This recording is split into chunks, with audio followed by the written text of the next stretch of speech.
Bonjour à tous, je suis très heureux de vous accueillir à l'occasion de ces déjà 25e assises du livre numérique. Et je suis très heureux de vous voir aussi nombreux dans cette salle à nouveau cette année. Mes premiers mots seront évidemment pour remercier ceux qui ont rendu possible la tenue de cet événement, cette année encore. En premier lieu, la commission numérique du Syndicat national de l'édition et sa présidente Virginie Clessen. Notre hôte, la Bibliothèque nationale de France, son président et toute l'équipe de la BNF. Merci pour cet accueil dans ces lieux aussi confortables que prestigieux. Merci au soutien essentiel que sont année après année la SOFIA, le CFC. Merci à Livre Hebdo pour le partenariat que nous avons noué à l'occasion de cet événement. À mesure que le numérique s'empare du livre et que le livre s'empare du numérique, de nouveaux enjeux émergent qui suscitent évidemment à parts égales craintes et espoirs. Ce n'est pas nouveau. 25 ans, avec un petit regard rétrospectif, on pourrait avoir une distance critique sur les débats qui ont pu avoir lieu il y a quelques années sur la disparition imminente du livre tel que nous le connaissons. On le sait, les prévisions sont difficiles, surtout quand il s'agit de l'avenir. Mais s'agissant de l'intelligence artificielle, on est là évidemment sur un sujet qui mérite que les assises y soient à nouveau consacrées cette année. Alors au-delà d'une déferlante, et même si on la débarrasse de son écume médiatique, il est évidemment essentiel que nous fassions vivre un espace de débat sur l'intelligence artificielle en particulier, mais aussi que nous employions à renouveler ce débat, et c'est un des défis que ces assises ont pour ambition de relever aujourd'hui, avec un programme qui, je crois, ouvrira de nouveaux angles, sans éluder un certain nombre de points durs du sujet. Parmi ces points durs, et sans doute au premier rang de ceux-ci, figure la question du cadre légal européen mondial dans lequel s'inscrit le développement de l'IA. Et je pense qu'il est particulièrement opportun de le rappeler à l'approche du sommet de l'intelligence artificielle qui se tiendra en France les 10 et 11 février et qui réunira les chefs d'État et de gouvernement du monde entier. Et c'est une occasion importante pour nous de rappeler en premier lieu que nous récusons avec force l'opposition simpliste entre culture et innovation dans laquelle certains voudraient nous enfermer, cette caricature d'une culture fossile qui mènerait des combats d'arrière-garde contre une innovation émancipatrice. Nous sommes résolument favorables, et nous l'avons toujours été, à l'émergence d'une IA éthique et d'une IA qui se développe dans un cadre qui garantit à tous une sécurité juridique dans le respect des droits fondamentaux. Et quand on prend la distance nécessaire, la chose est loin d'être hors de portée. Elle peut tenir en un petit nombre de principes intangibles, et c'est ceux que nous défendrons à l'occasion du prochain sommet. Ils sont au nombre de 5. Le premier, c'est évidemment la reconnaissance du droit d'auteur comme droit fondamental au même titre que les autres droits fondamentaux, et la reconnaissance en particulier par les acteurs de l'IA, et également un effort suffisant de leur part, on y reviendra sans doute sur certains sujets, dans la recherche diligente de la volonté exprimée par les titulaires des droits. Deuxième principe, une transparence, elle a, vous le savez, été introduite et renforcée par le règlement européen, mais une transparence effective sur les contenus qui alimentent l'entraînement des modèles d'IA. Troisième principe, le fait que les autorisations soient négociées entre acteurs de bonne foi. Nous disposons d'une large palette de solutions qui sont éprouvées et qui doivent pouvoir répondre à l'ensemble des situations permettant l'utilisation des contenus nécessaires à l'entraînement des intelligences artificielles. Évidemment, une juste rémunération de ceux qui sont à l'origine et qui sont les créateurs de ces contenus. Et puis, évidemment, quand même aussi un régime de sanctions qui permettent de garantir l'effectivité de ces droits et que le non-respect, à contrario, soit dûment sanctionné.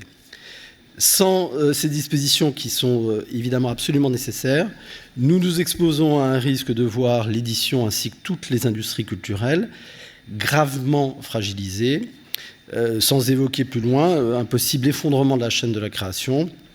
Et nous savons tous que les enjeux en question dépassent très largement les dimensions économiques et sectorielles.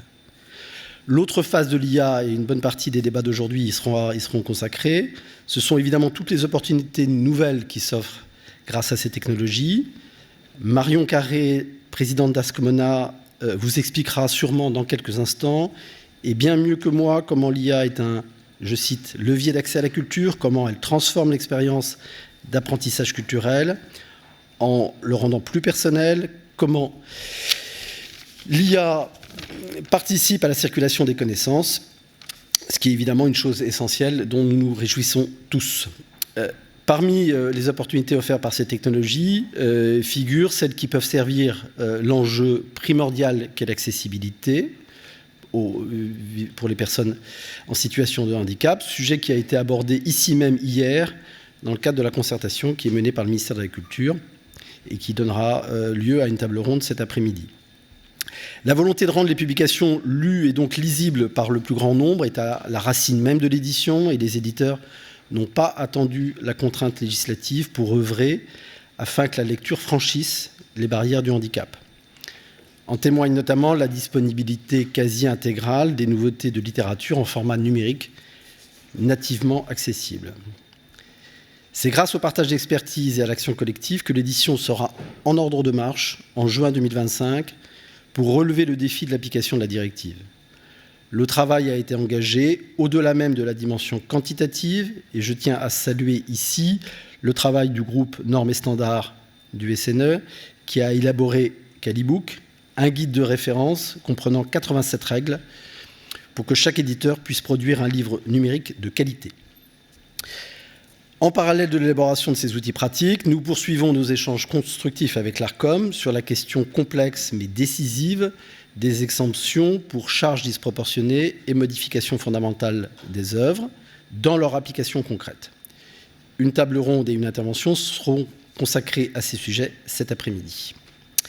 Je ne serai pas plus long, je vais céder la parole dans quelques instants à Virginie Claessens, mais il me revient d'adresser les premiers remerciements à nos modérateurs et intervenants qui ont accepté d'animer et de faire vivre cette journée, et de saluer l'intense travail préparatoire qui a été mené ces derniers mois par Clémentine Guinbert, chargée de mission numérique au Syndicat national d'édition, qui a tout mis en œuvre pour assurer le succès de cette journée qui est désormais ouverte. Je vous remercie.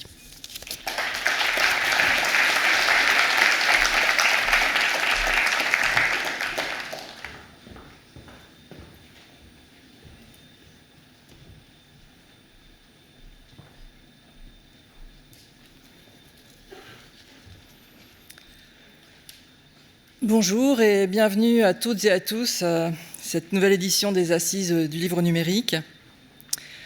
Notre rendez-vous annuel dépasse désormais les seules questions liées au livre numérique. Chaque année, nous tentons d'explorer de manière plus large la relation entre les livres et les technologies informatiques. Les avancées de la recherche, la puissance accrue des machines, la disponibilité de données en quantité immense mettent à notre disposition aujourd'hui des outils basés sur des intelligences artificielles génératives aux performances étonnantes. Après avoir modifié la manière dont étaient fabriqués les livres, puis multiplié les manières de les lire, les technologies semblent aujourd'hui en capacité de modifier la manière dont ils sont écrits, édités, publiés et commercialisés. À nouveau surgit la crainte du « ceci va remplacer cela », et certains redoutent un monde où des usines à livres produiront automatiquement des titres calculés pour plaire à des lecteurs eux-mêmes robotisés. La crainte est la pire des positions lorsqu'il s'agit de technologie. La crainte nous paralyse, nous donne envie de fuir. À l'opposé de la crainte, et en se gardant de succomber à un enthousiasme technologique béat, nous cultiverons la curiosité. La curiosité, oui, car elle va nous conduire à nous approcher de ce qui nous intrigue et nous effraie. Elle nous incite à chercher à comprendre, connaître et apprivoiser les intelligences artificielles.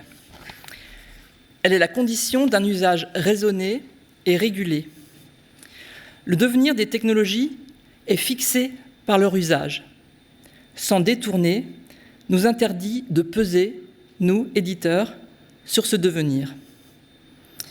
C'est pourquoi nous vous proposons une matinée tout entière dédiée à l'intelligence artificielle, une matinée qui donne la parole à celles et ceux qui se sont saisis très tôt de ces outils pour imaginer des services, pour développer des outils destinés aux éditeurs, pour explorer de nouvelles pistes créatives. Nous avons souvent convié pour prononcer la conférence inaugurale de nos assises des personnalités œuvrant dans des secteurs culturels différents du nôtre, histoire de nous décentrer un peu, de respirer un autre air, de comparer les approches. C'est cette année à nouveau le cas avec notre première invitée, Marion Carré, dont la société Ask Mona œuvre principalement dans le secteur des musées et des monuments. Retour ensuite vers notre cœur de métier, avec 2 présentations d'applications destinées aux maisons d'édition et aux libraires, et basées sur l'IA, suivies d'une table ronde qui va rassembler des professionnels de l'éducation, intitulée tout simplement « L'intelligence artificielle à l'école ». Nous aimons faire l'éloge de la curiosité. Nous aimerions aussi que celle-ci soit réciproque. Nous, éditeurs, apprenons à connaître les IA pour les utiliser de manière pertinente. Les entreprises d'IA devraient elles aussi apprendre à connaître et respecter l'écosystème qui produit les livres qu'elles ont inclus dans leur jeu de données d'entraînement. Le risque est grand si l'on considère les livres comme des matières premières et si on les traite comme l'ont été et le sont encore les ressources minières ou pétrolières, d'aboutir à un résultat tout aussi navrant. L'appauvrissement, le tarissement, le dépérissement, la mise en danger des grands équilibres. Et OpenAI, et Google, et Anthropic, et Meta, et Mistral, tous ces livres qui améliorent le QI de vos IA, ils ont été écrits, édités et publiés par des êtres humains. Ils s'insèrent dans une histoire, une économie, un environnement culturel et juridique. Rien ne vous autorise à l'ignorer. Rien ne vous permet de les utiliser sans autorisation ni compensation. Écoutez tout à l'heure ce qu'Arnaud Robert, qui préside la commission juridique du SNE, a à vous dire à ce sujet. S'il n'a décidément pas remplacé le livre imprimé, le livre numérique est porteur d'une promesse, celle d'élargir le cercle des lecteurs en y incluant les personnes en situation de handicap. Numériser, le texte peut être agrandi, lu par une voix de synthèse, sa police peut être modifiée. Cette promesse, nous travaillons depuis des années pour que tous les éditeurs puissent la tenir pour le plus grand nombre possible de livres numériques. Dès le 28 juin prochain, ils y seront obligés, en application de la directive européenne sur l'accessibilité. Les nouveautés numériques devront, à compter de cette date, être des livres numériques nativement accessibles.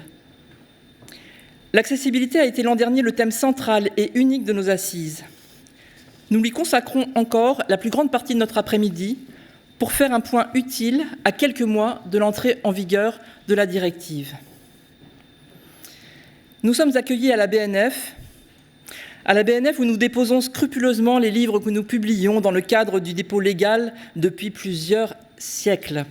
Livres que la BNF conserve soigneusement et auxquels elle donne accès. Livres qu'elle vient à numériser dès qu'ils entrent dans le domaine public ou bien dans le cadre de la numérisation des œuvres indisponibles. Nous accueillerons avec plaisir Mathieu Gioux, qui clôturera la journée par une présentation de la bibliothèque numérique de la BNF, Gallica, dont il va nous faire découvrir toutes les facettes. Et cela tombe bien, car notre curiosité est insatiable. Oui, je remercie la BNF qui nous accueille, mais aussi la SOFIA et le CNC qui nous soutiennent nos assises dans la durée, et notre partenaire Livre Hebdo. Je remercie également les membres du bureau de la commission numérique, notamment Agnès Fruman, Florence Houillot, Nazélie Curéquian-Baron, Élodie Sans-Laville, qui ont participé de très près à la programmation de la journée. Merci aussi à Hélène Conan, qui dirige la communication du SNE et va se charger aujourd'hui d'annoncer les intervenants. Merci aussi, bien sûr, à toi, Clémentine Guinbert, qui a pris soin de cet événement, comme elle prend soin, avec beaucoup d'attention, de notre commission.